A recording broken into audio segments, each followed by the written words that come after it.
Hello all. So in today's lecture, we are going to discuss about the HVDC transmission. In the previous video, we discussed about the types of transmission and HVAC transmission. We have another type called DC transmission. So let us know what is the high voltage DC transmission. So before going into the topic, what are the three main stages in the power system is generation, transmission and distribution. Whereas coming to the voltage levels of AC, we talk about low voltage, medium, high voltage, extra high voltage and ultra high voltages. And today's discussion is going to be on the introduction to HVDC transmission, key components, advantages and its applications. So this is a high voltage transmission picture. So this picture clearly shows the HVDC transmission system. So here let us consider a wind power. From wind we can generate AC. So through AC transmission line, this AC power is converted to DC for transmission purpose. So AC to DC converter station we should have, and that converted DC can be transmitted to a longer distance, and again that DC has to be converted to AC. So why? Because our applications and the home appliances which we use, or industries, every industries will use AC for their equipments. So that particular DC should be converted to AC, and that converted AC can be again to the distributed line. So this is the basic block diagram or a structure of high voltage DC transmission.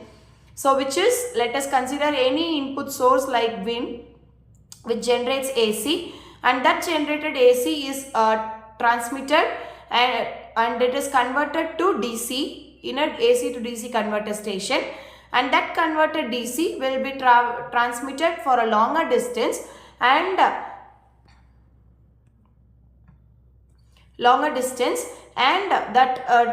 transmitted DC will be again converted to AC, and that would be given to the distribution line.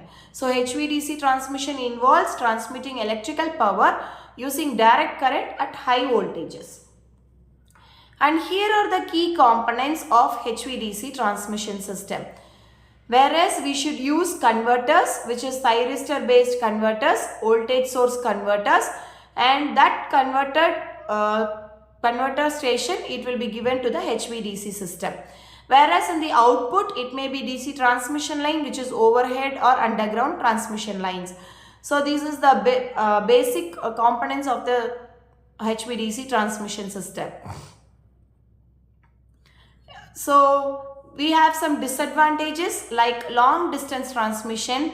It reduces losses over long distances compared to HVDC due to absence of reactive power losses and skin effect, and increases power transfer capacity and high power transfer capability compared to HVAC lines for the same conductor size. Coming to the applications, this is mainly used in long distance overhead transmission, submarine cable transmissions and back-to-back interconnections. So back-to-back interconnections is connecting asynchronous AC grids, providing frequency and voltage control. Long distance overhead transmission is transmitting power over a very long distance, such as from remote power plants to load centers.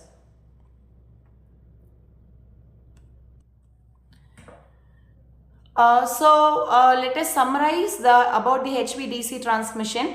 So we have learned many things about the transmission system like AC and DC. So both type of transmission is possible, and both are used for a long distance, and both has some advantages. But whereas AC can be directly transmitted, whereas DC should be converted, the AC should be converted to DC, and again the DC should be converted to AC, which creates an extra process to distribute to the consumers.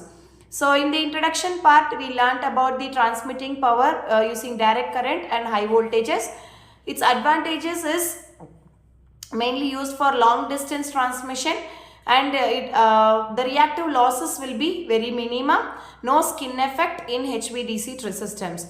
Coming to the applications, long distance overhead, submarine applications and asynchronous grid interconnections. So let us have a small quiz. Like HVDC transmission is preferred over HVAC transmission for long distance or short distance or low voltage or local lighting systems. So it is mainly for long distance bulk power transmission. Whereas which of the following is not an advantage of HVDC transmission? It is easier voltage transformation. So not an advantage, like low transmission loss is an advantage, no skin effect is an advantage, better stability and controllability is an advantage, whereas it is not an advantage is easier voltage transformation. So these are some of the references of today's video. Thank you.